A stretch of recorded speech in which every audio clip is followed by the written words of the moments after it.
This is our interview with Brian Rush of Skeletal Remains. We have a great chat. What a great guy. And he really gives us a lot of insights into fragments of the ageless. I've been spinning the hell out of it. It's great. It's really, really good. And we had a chance to see them live. So Yes, we did. awesome. Catch them wherever they are and definitely check out this new record. They will mow you down. All right, take it away. Yeah, we got to catch you in Baltimore with stabbing and incantation and suffocation. Oh, nice. Yeah, that was the first show of that tour, Yeah, basically. We had done a few shows leading up to that just to get out to that side of the country, but as far as that package with stabbing, suffocation, and incantation, that would have been the very first one. it was So great. that's cool that you guys were there. Yeah, and you guys sounded great considering it was the first show. I mean, my everything God. sounded perfect. So yeah. Awesome, thank you. Yeah, we Immediately always grabbed have a our attention. we always have a good time playing that place, soundstage. I Yeah. think the last time we played it was Maryland Death Fest 2022, and yeah, that was also a total blast. So Yeah. it was just nice being back there. It's a good venue. I tend to like the Metro a little better because like it's a little easier. Baltimore Soundstage usually, you guys are just gone and we don't have a chance to say anything. But that Yeah, there is. Wait, is the Metro? Which one is that down the street, or is yeah, that it's like a not too totally far different? away. Much smaller. Yeah. Okay, okay. Yeah, did they use that one for MDF as well? I don't think No. they don't usually know. I don't think so. Oh, okay. Yeah. Yeah, I'm unfamiliar with it, but who knows? Maybe Yeah. next time. But it was fun because we had just talked to Incantation and then we turned around. I was like, there's so we got our picture with him. Oh, right on. Yeah, that was great. He was supervising merch. Yeah. Yeah. So you're the newest member, correct? Yeah. I'm the new guy. So how did you Um, how did that come about? well, they had just released Skeletal just released Entombment of Chaos, and Charlie had just I think he had just moved on because he got the incantation gig, and so he was like, I can't really do both of these. So I think he moved on just a few weeks after that was released, or a few weeks after they announced it. I can't exactly remember, but um, so Pierce ended up joining. That was spring or summer of 2020, and I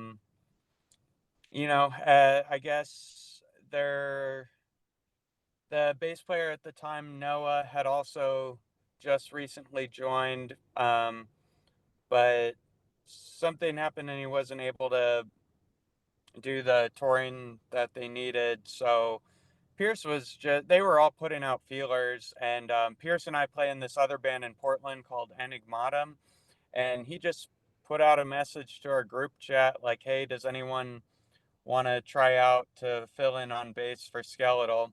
And I kind of waited because I thought maybe one of the other guys would want to take a stab at it, but I guess no one was able to. So I was like, well, yeah, I'll do that. Like, I love Skeletal Remains. Like, Yeah. I think I'd seen them every time they've been to the Pacific Northwest since like 2015 or 2016 or so. Um, but at any rate, I tried out, and I just sent them videos of me playing some of the more difficult songs. I think it may have just been Elusive Divinity was the song I tried out with, and I did a few more, and they're like, okay, we'll play some shows with us. So I did like a 4-day run with them. It was just California and Vegas. The very first, yeah, October 2021. So that's when this all happened. Was around late summer, fall 2021. So played a few shows with them. It went well, and um, almost a year later, they asked me to be full time, and so here we are. Yeah. That's awesome. What kind of personalities does everybody bring to the band? Oh man.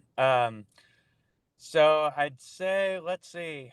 Um, Chris is definitely like the manager. Like he has everything planned out, thought out. Like he's been doing this for so long.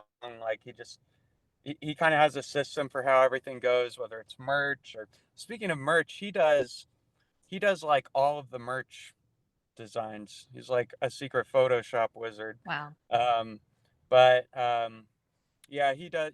He gets everything together. He's um, negotiating with the label and the booking agent and things like that.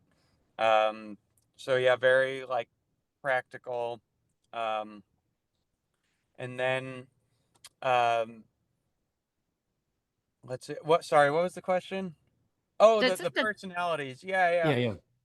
Mike kind of has the I would say he's like the stable guy that's able to like, if we're having some sort of issue with someone, whether it's like, one of the promoters or someone kind of acting weird at a show or something, Mike's really good about being able to read that and, kind of mediate a little bit, if Okay. that makes sense. Like, That's I don't know. important.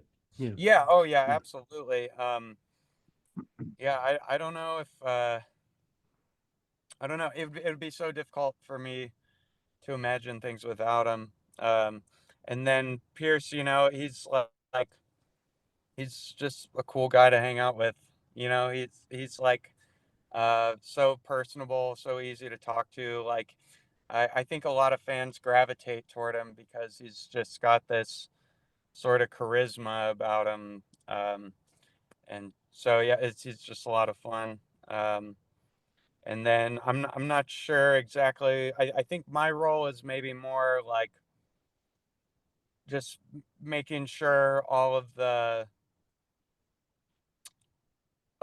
lot of the things to get us from one place to another are happening. Like they might just be little things like packing things up, hooking things up, um, you know, kind of making sure we're going in the right doors when we get to the venue, that sort of thing.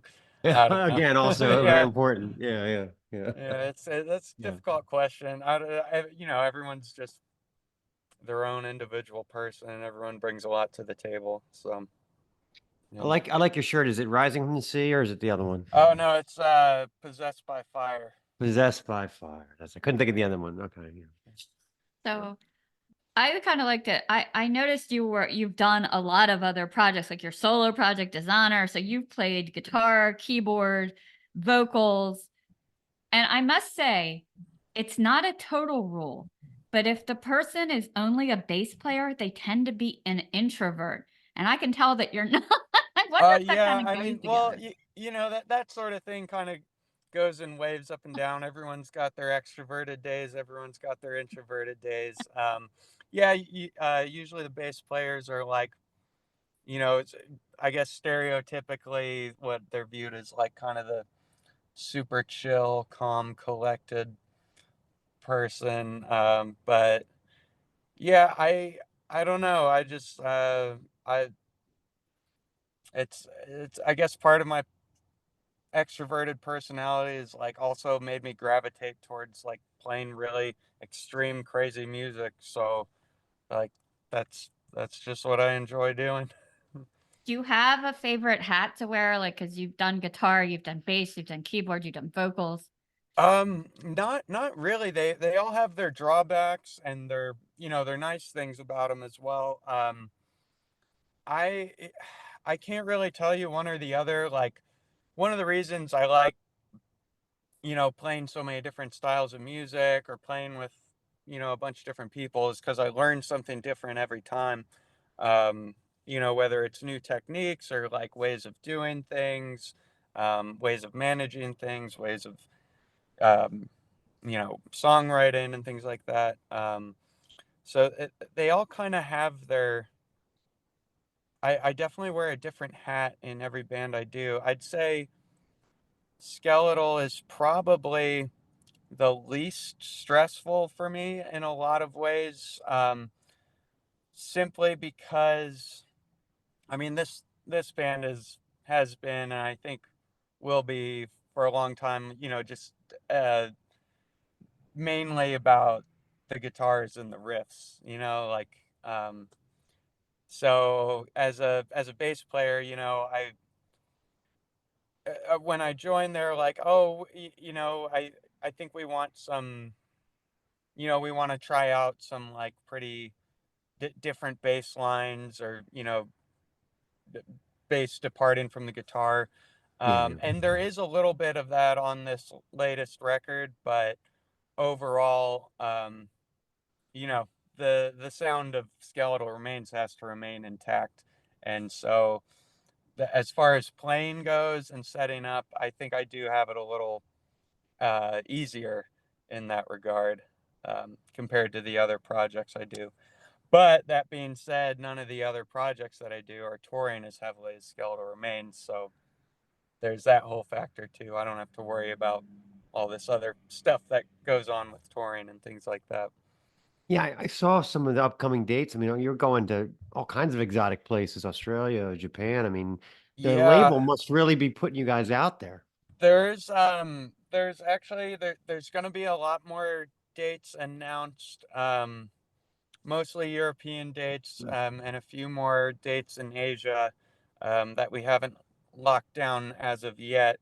But yeah, I mean, you know, obviously, Century Media is like, as far as metal and especially extreme metal goes, they're uh, you know, well known, pretty big label, so they have a lot of the resources that they're able to push, you know, each album, because Yeah, you know, like any business owner, you want it to do well, you know. of course. Yeah. And but I'd say the touring part. So yeah, Century Media handles like the record, and then it's the booking agent Continental. They handle all the touring and booking and things like that. And I'm not sure if they got us, since you know I'm not the one dealing with that stuff. I'm not sure if they were the ones getting us these Australia and Asia shows, or because sometimes I think, you know, we get hit up straight through the band email, like, hey, do you guys want to do this and this? Right. um Okay. but but yeah, it's just kind of a mix of everything all over. Yeah. I still think, you know, in listening to fragments of the ages, that your bass line really stands out. Like Yeah. it really Oh, does, despite all the riffing that's going on. Well, Yeah, the guitars fall away, and yeah. then you hear your bass, and you're like, I whoa, see. he's Yeah, there's a yeah, couple different places where that happens. I think there's one song in particular, Forever in Sufferance, where the guitars fall away and it's just me and the drums playing yeah. like kind of this That's great. kind Yeah. of groovy riff. Yeah, Chris actually wrote that riff. I'm not sure if he wrote it decidedly for bass first and then came up with the guitars, or if he just did the guitars first. And originally I was like, are you sure you want to put like a bass break there? Like, I didn't want it to be one of those things where it was like, I know this is one of the first, Forever in Sufferance was one of the first songs I think we all sat down and wrote together, all four of us. And we were all pretty excited at the time. I didn't want it to be one of those things where it's like, I know, like, you know, you want to do all these fun little things, like maybe, oh, bass break. And it's like, are you sure you want to do that? Like, let's Right. make sure it'll work. But it ended up working out fine. So yeah, that, Yeah. that was awesome. I'm really happy with how that turned out. And then, yeah, the other bass break, bass and drum break is in the instrumental Evocation. And that was actually really interesting because Mike and I were writing that song just one morning, and um, Mike had left the room for a minute, and I was just like, you know what, I'm gonna just that there wasn't any drum groove or anything. It was originally just a straight double bass beat. And I was like, I'm gonna write this groove, and or just kind of a bass solo. And I'm not expecting anyone to go for this at all. Like, I'll write it out with the MIDI, because I don't think I had my bass at the time. And originally, yeah, it was just this solo over like the main riff of the song. Um, and then they kind of just left it in there, and I was like, oh, interesting. They're like, hey, check this out. And then, you know, the other guys listened to it and were like, Yeah, sure. And then, when Pierce heard it, he's like, well, if you're gonna do that, then I need to do something to like match with you a lot more because this riff was one of those riffs. It was going on for like it's a long riff and it was had a strange repetition time. So he wanted to also mix that up. So that's how the bass and drums kind of link together on that part right there. Did you get to, so you got to work with Dan Swano for the first time? Yeah, we did. I mean, we didn't go there physically, obviously, or anything. But he did the last two albums, Right. and But this is the first time for you though, I would think, right? oh yeah, absolutely for Yeah. me. I didn't have. There were a few back and forths I asked him about. Since I was recording at home, basically, I wanted to make sure that my levels were good, that my DI tone was good, um, and yeah, there were a few mix notes we had, but we went through so many mixes for this album. Um, and, some days it would just be a little overwhelming. So, a couple times I was the one sending the mix notes to Swano and everything. And, he's just super pro. He's just like, yeah, I'll make the Yeah, yeah. changes. And I don't know how he actually felt about all these little changes we were making in the I end, but know. yeah, I think he was pretty happy. He was really happy with the bass actually. So yeah, I'm happy about that. I can't And it's imagine like, yeah, someone like him where you're like, I'm not going to argue with Dan Swano. It's like, I'm yeah, not going to argue with Mutt Lang. I'm not going to argue with Jack and Dino. You know what I mean? Like whatever they say, I'm going to yeah, do, yeah. Yeah. There were, like I love the production on the previous two Yeah. albums as Yeah. It's well. great. Yeah. The I went first, back and listened to the pre-Swano stuff and it's not, I didn't think it was nearly as intense as the yeah, last three. Yeah. yeah, I think they did all that at like a home studio or something. I'm not Yeah. exactly sure. I know the first album I think was recorded in their garage or someone's garage or basement. Right. Right. Um, but anyway, like yeah, when I first heard Devouring Mortality, I didn't want to like it at first because it was like this is so sweet sounding and it's so juicy. Like there's so much I can just want to sink my teeth into. And I had never really heard um, a old school death metal band really have that kind of production before. But I mean, it won me over in a few more plays. I was Yeah. like, Yeah. this is just Yeah. awesome. Um, yeah. Yeah. So it was cool to be working with him and kind of pick his Absolutely. Yeah. brain a little bit with what he did. I still really have no idea about the kind of things he did, but Yeah, I I- would have to ask him all these questions about like, the other bands he produced and stuff. yeah, I would want to know, like he would be like, all right, I don't want to talk to him anymore. yeah, yeah. I It's like would be like fanboy city. Yeah. I'd be like I Edge of feel like Sanity. Tell me all about it. yeah, I have 15 there's questions about Edge of Sanity. yeah. I just one of these days, I'm always thinking like, all right, if I run into him, I'm not gonna try to punish him, like I'm just like keep it to like three questions max, Yeah, yeah. So for Fragments of the Ages, it was written in between tours. Did it feel like compressed or did it come easy?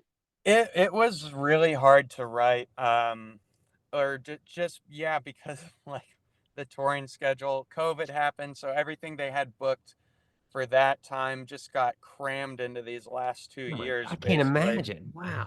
Yeah. Um, Before I joined, I think it was Pierce and I were with our other band. We were doing like a photo shoot for Enigmatum, and this was back in I want to say February 2020, and he showed us some stuff. He's like, or maybe it was later. I can't remember exactly when Pierce joined, but he showed us some snippets of like a new song that they were writing, which ended up being Conquer the Devout. And I remember hearing that and just being like, wow, like Yeah. the last album, Entombment, was so good. Like, how the hell are they going to top this? And then he just showed me those Yeah. snippets. And I was like, that sounds fucking awesome. Yeah. Anyways, so they wrote, Chris and Mike wrote like a few of these songs, you know, before Pierce and I um, were in the band, and they that little sample of Conquer the Devout that Pierce had sent me, that ended up getting lost, and Chris, I think, had to go in and like rebuild it in between tours. One, I don't know, it just sounded really annoying. But then he ended up writing that whole, both of them, yeah, Chris and Mike, they ended up writing that whole ending part to it. So, but yeah, as far as the collaborative process, you know, it's a little difficult because not only the touring, but Pierce and I, we live up in the Pacific Northwest. Um, but we both came down for, you know, a week or so at a time, and we all got together and we churned out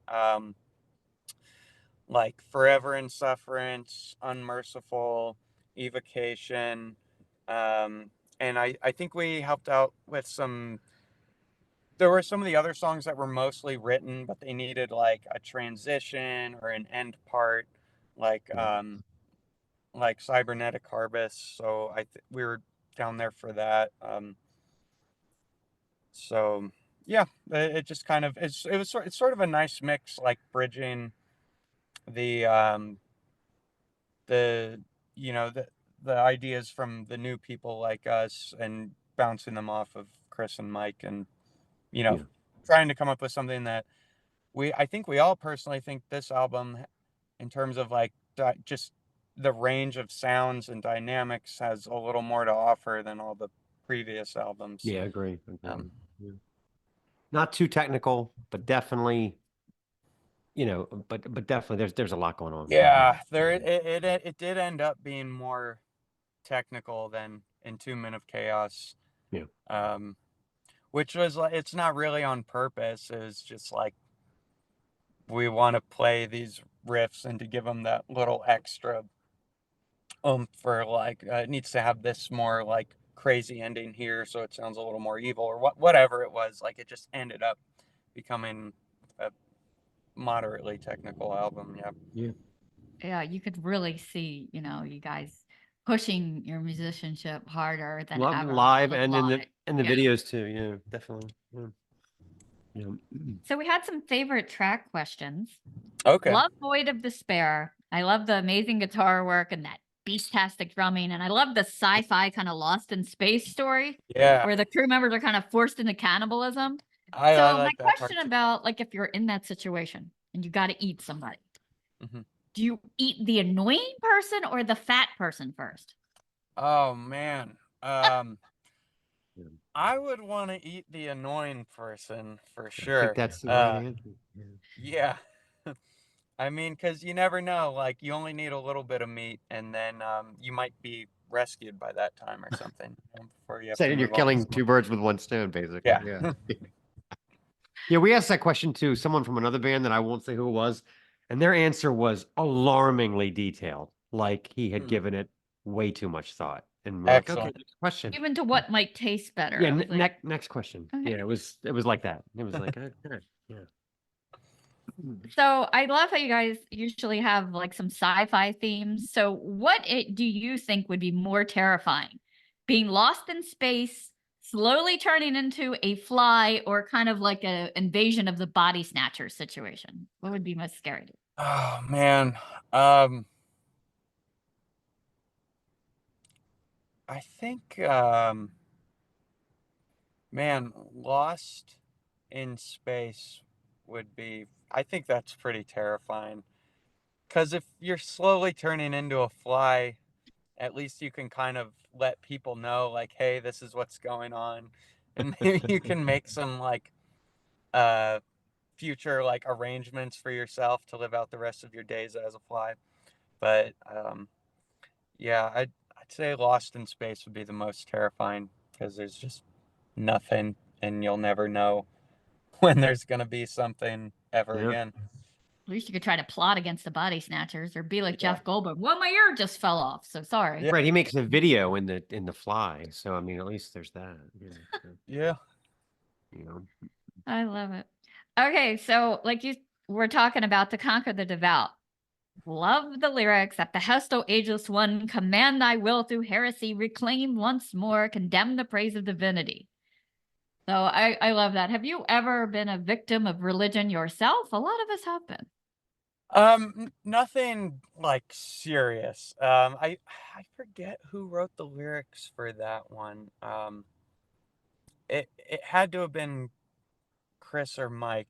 I know it says in the liner notes, but yeah, for me, like actually,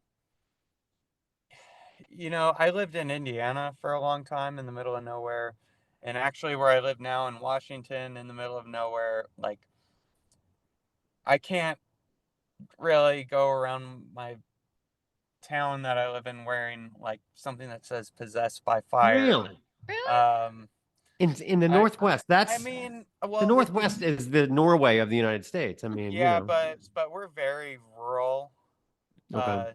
northwest. Like I don't, I'm 2 hours from Portland, 2 hours Oh, from okay, gotcha. Seattle, Gotcha. um, and so I, they're just. It's not that like anything bad will happen, but I've seen some of like, there's this one guy who's like I don't know, he's like a meth head, but he's a born again Christian. And he shoots at That goes hand in people. hand. Yeah. Yeah, like Yeah. he shoots at people that come down his driveway if you make a wrong Yeah. turn and stuff, and like it's just Wow. not good. So, I, and then there's also like it's such a tight knit community that there's a lot of talk and a lot of gossip, and I just don't want to. I don't Yeah. want to invite anyone like spitting in my food or any Right. of that sort Yeah. of thing. Yeah. So I try to We've keep a always lived in pretty the low city. profile there. We've always Yeah. lived in the city, and I actually have complained that people don't get offended anymore at shirts. Like, doesn't any Cannibal Corpse, whatever you wear, nobody even notices anymore. But I miss the '80s when people would be offended by, by Butchered at Birth or whatever. Now, the only way to offend people in the cities is to wear like a Trump shirt. Then you'll Yeah, get attention. exactly. Yeah, I mean, obviously, like taking a swipe at religion and metal, especially Christianity, it's just like whatever, dime a dozen, who cares? Right. But Exactly. Yeah. still, if you do go out to middle of nowhere America, it's still taken relatively to heart. Yeah. So, I used to have this shirt that I got in Atlanta in a subway, and it was the Visa logo, except it said Jesus. He's everywhere you want him to be. And I wore it to like every extreme show. And I nice. got a lot of reactions to that. Yeah. So it was my But way of, yeah. people at the shows were offended that you were No, wearing they were that, or like, they loved it.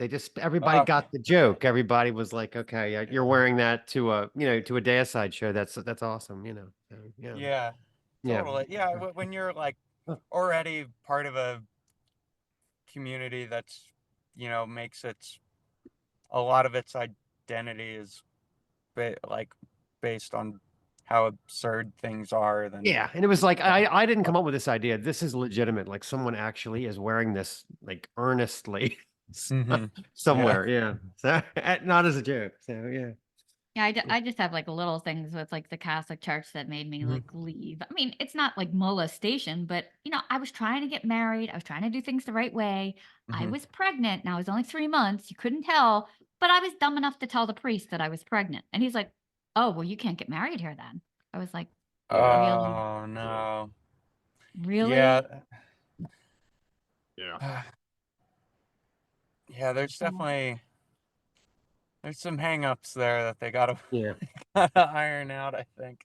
I don't think that they realize how scary they are. Like I heard a commercial on the radio the other day where they said it was from lawyers, and they were like, if you feel that you've had any suffering at the hands of the Catholic Church, even Mhm. if the people are never alive anymore, even if the church isn't around anymore, and even if you don't remember the name of the person that did oh it to my you, God. please contact our law firm because you could get compensation. I was like, Yeah. wow, Well, then wow. yeah, that's a whole nother thing with lawyers Hmm. trying to get people that way, because it sounds like they really don't have much to go on, but It sounds like the church will just go. It sounds like the church will just go. Let me get my checkbook. What do you need? yeah. Oh man. Guilty before judgment, right? Yeah. So All right. I think one of my other was Relentless Appetite. I love how that one blast from note one right out of the box. Um, Yeah. you know, is this about a particular serial killer or just like kind of a combination or from literature? It looked a little bit like Dahmer, but not exactly. Yeah, I mean, it's sort of your, um, it's just your sort of typical serial killer story. Just another kind of cannibalism tie-in. Yeah, the Um, video's great. Yeah. Yeah. there's, yeah, let's see. I think Chris wrote the lyrics for that one. Um, once again, I can't remember who wrote the lyrics for which songs. Um, but um, yeah, it's just, guy's hungry. He wants to eat people, Guy's and hungry. he likes taking them back, torturing them a little bit, and Yeah. then eating them. How did the video shoot go? It went really well. We worked with I believe the company is 197 Media. And we went to this, it was like this someone's ranch or something out in the sort of northwest of LA, I think. And it was really cool. The two the three actors were all really nice, super chill. Yeah, the video shoot was great. Um, the guy who played the serial killer, I forget his name too. Should be in the video. Sorry, I'm blanking on all these names. Or like one of those things. Oh yeah, I could remember it any other day, but once someone's actually I know. asked I me know. about it. Yeah. Yeah. They'll But come to you in the middle of the night tonight. Exactly. yeah, he was super enthusiastic and like, which was awesome. Like, we had this like raw meat we had gotten to, for to make it look like fresh human meat. And we're doing a couple takes like, yeah, just like, dangle it over your mouth. And he was just like, I don't give a fuck. I'll eat it raw. And Oh I wow. was like, All hell right. yeah, this guy is awesome. Like, is exactly what we needed for that. Yeah, so that was a fun shoot for sure. Yeah. Very cool. That's awesome. All right. Well, we play a game on the show. Uh-oh. So the game is called Blaspheming Monikers. Okay. And the way the game works is I have 5 band names in front of me. I made one of them up. So I Okay. want you to try to guess which one is fake. Okay. Okay. Okay. 1, Windy City Slaughter. 2, Doom Slaughter. 3, Perpetual Slaughter. 4, Pneumatic Slaughter. And 5, Necrosodomistical Slaughter. I'm gonna go with number 2. Doom Slaughter, I'm gonna guess, is the made up one. They're from Belgium. They have, Oh I'm man. sorry, Belarus, wherever the hell that is. They make their black metal, 3 EPs and 1 full length. So they are Okay. real. So that Interesting. leaves Windy Okay. City, Perpetual, Pneumatic, and Necrosodomistical. That's Necrosodomistical sounds so ridiculous that I feel like it was actually picked from somewhere. Um, Pneumatic Slaughter kind of sounds like, I don't know. That sounds like a brutal death metal band or something that um but what was the other one? Windy City Slaughter, Perpetual Slaughter, Pneumatic Slaughter, and Necrosodomistical. Man, all right. I guess if I had to take a second guess, I would say Perpetual. No. Pneumatic Slaughter. Let's go with that. They're from Australia. Oh Grindcore, man. 2 EPs. How are you going to slaughter someone pneumatic? I I I mean, what don't the know. fuck? I gotta look up what pneumatic means. Pneumatic is the tubes. It's the tubes at the bank. That's pneumatic. over It's my head. ridiculous. It's the worst. You know what I mean? When you put the tubes come and you put Yeah. the thing Oh, in there like and then it goes.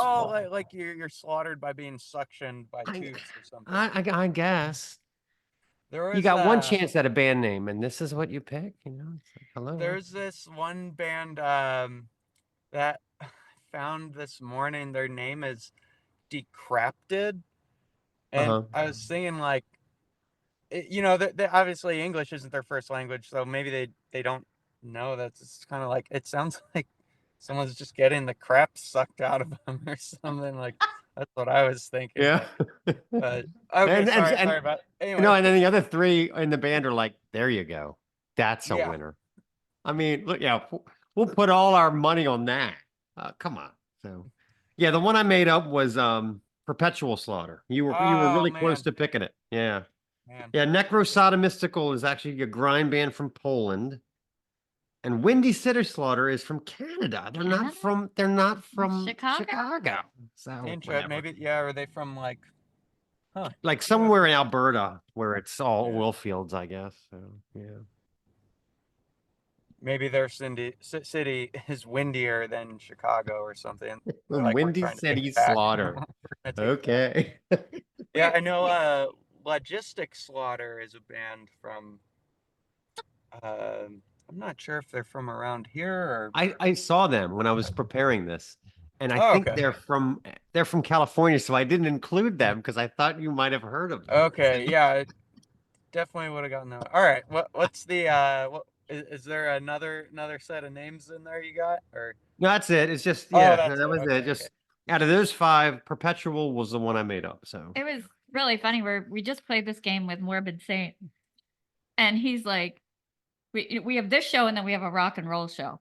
So he's like, "Oh, I got one for you." He's like, "This is a real band, Lesbian Bed Death." To which we said we're kind of Interesting. interviewing them tomorrow for the Y- rock and roll we show. literally were interviewing that band the next day. Yeah. Oh, hell yeah.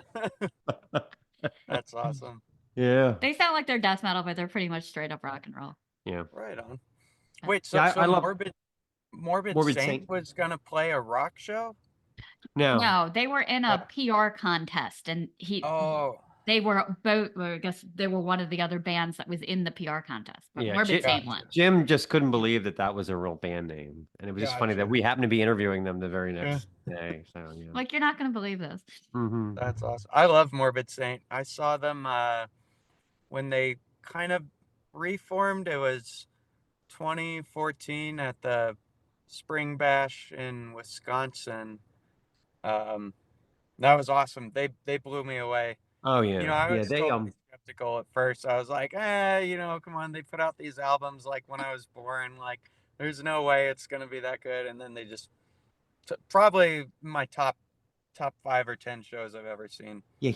He said that they back in the day they all they did was rehearse, and they rehearsed, and then they were like, all right, now we need to rehearse drunk because they wanted to Mhm. be able to play the shit when they were fucked up. Yeah. I mean, the stories are incredible, and I'm like, well, who else was playing, extreme thrash metal in 1988 in Milwaukee? And he's like, you're looking at it. That's it. Mhm. So it's just like that kind of shit blows me away. Yeah. That everywhere they went, they were the heaviest band. And then I didn't know this. He said, well, we did play, he mentioned some kind of festival. And he said, and it was us and Death and Dark Angel. And I'm like, oh my God. That sounds like an Imagine awesome that show. show. Yeah. Yeah. It all fits together. That's all that, yeah. Throw who's the one the one that the only one missing would have been can't think of it. Christ. Oh, they had the band that had Mind Wars, Holy Terror. Mm. Throw them in there too, and then you got all the heaviest American bands. Yeah. Anyway, That would have been an awesome show. fucking awesome. Yeah. I love Have Dark you- Angel. Dark Angel. Wow. Yeah. Have you gotten a chance to hear the new one, Swallowed by Hell? From Morbid Morbid Saint. Saint. Yeah. No, I haven't gotten a chance to listen to it yet. No, Oh, yeah, definitely that's on my worth list checking though. out. Yeah, it's great. It's great. Yeah. It's all new, but it's great. Yeah. So, yeah. All right. All right. So you've got the big US tour coming up, the the Decay Decades tour. Yeah. How did that come together with Exhumed? We're big Matt We're big Harvey Exhume fans. fans. We've talked to Matt multiple times. We've Right yeah, on.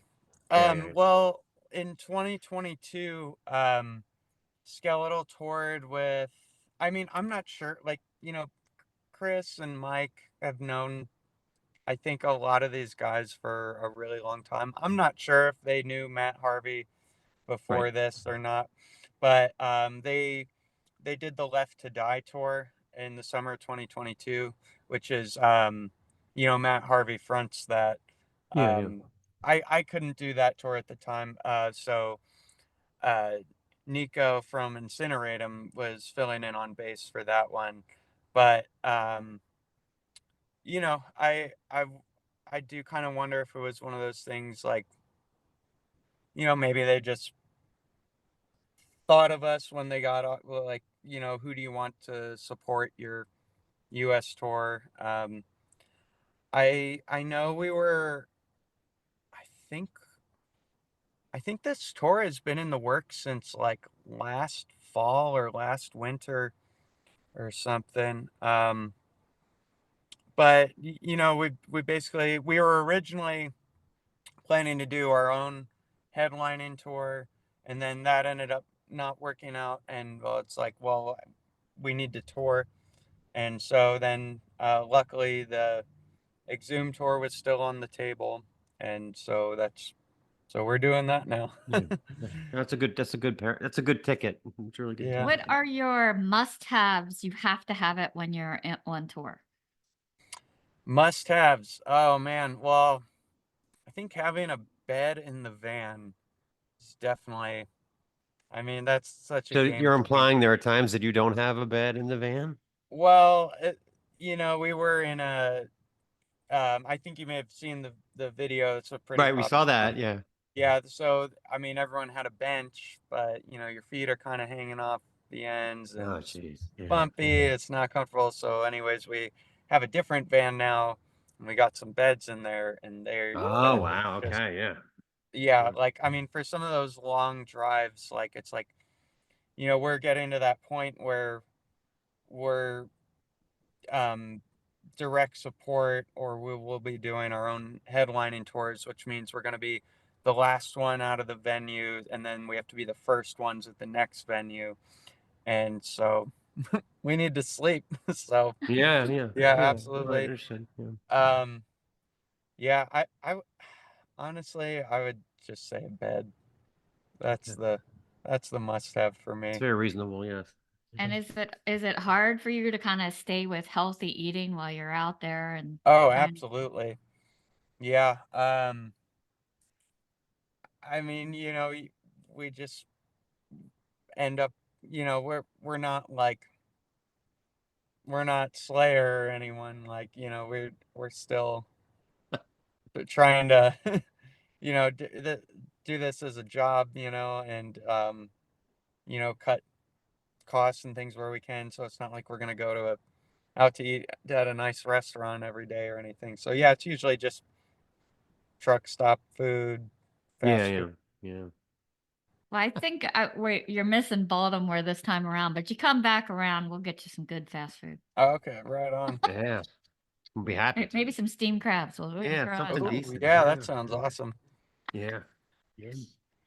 Yeah, Well, we look forward to catching you out there again. I'm sure you'll come back around this way. Well, yeah, good luck in totally. Japan and Australia and all these crazy places you're going to go to. That's a great experience. Have you been all Thank those you. places before?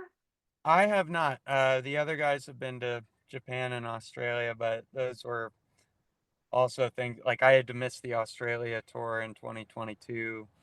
Um, but yeah, I'm really excited to get out there and check it out. I've always wanted to go to both of those places. Just be careful. In Asia, they eat things that we don't eat here. They eat a lot of Yeah. cartilage and a lot of beaks and talons and stuff like that. So just Well, watch out, you you know. you Yeah. you can never know. My daughter-in-law is from Nepal, and we went to her sister's wedding reception, and Hmm. none of the food was marked. I'm just like, I wasn't gonna bother the people. I'm just putting it on my plate. Yeah. And my daughter says to me, "You know you're eating goat." And I'm like, It's kind of good actually. It's fine. Yeah, yeah. Yeah, totally. Yeah, Yeah, that's- I'm totally excited to try some of the food there. I don't know. We'll just see what happens. Yeah, I don't think I'd really like turn anything away yeah. if Yeah, in the someone's US, saying like, we here, have send a this. lot of that stuff over there because we don't eat talons and things, but they do. So yeah. Yeah. Right on. Well, you'll have to give us a report back when you're back. We're the craziest fans. Yeah. All right, awesome. Who Yeah, was the absolutely. most intense? Yeah, that's what we want to know. This is the Snaggletooth Extreme Metal Podcast.